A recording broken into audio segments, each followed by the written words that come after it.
Is it possible to have a relationship with God after I sin? How can I do this in the midst of a broken world full of hurt, sadness, and evil? These questions will guide our discussion in this week's episode of Family Habits.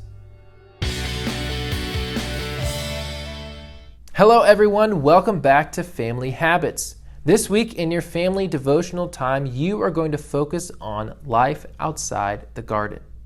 After Adam and Eve sinned, they could no longer be in God's presence, so he had to drive them out of the garden. This is when things became hard and complicated. And what we ultimately see is that life in separation from a loving relationship with God is full of pain and misery.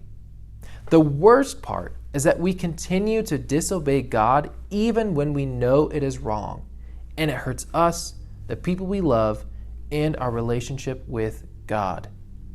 Paul puts it this way in Romans 7. I want to do what is right, but I can't.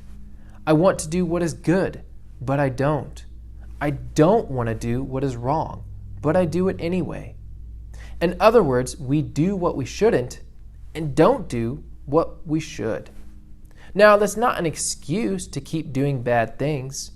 It's to demonstrate that in our hearts we love sin, but we need to love obeying God. How many of you have ever been to the swimming pool and ran on the concrete outside the pool?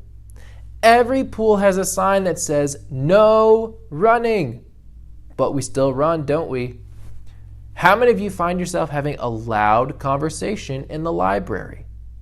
Every library has one of those signs reminding you to talk quietly, yet you can't do it. And how many of you have seen a speed limit sign and yet driven just over the speed limit? We're not supposed to, but we do. So how do we stop doing the bad things and start doing the right things? You can't do it yourself. God helps us stop doing bad things. In Ezekiel 36, he said, I will give you a new heart, and I will put a new spirit in you. And I will take out your stony, stubborn heart and give you a tender, responsive heart. What we all need is a heart change, and God provides that heart change. This heart change is available to everyone, but it can only be received through faith in Jesus, God's Son. As you read through the family devotionals this week, consider how your life is different because of the new heart you received through believing in Jesus. Write down a list of ways your life has changed because of this new heart. I hope you enjoy your family devotional time this week.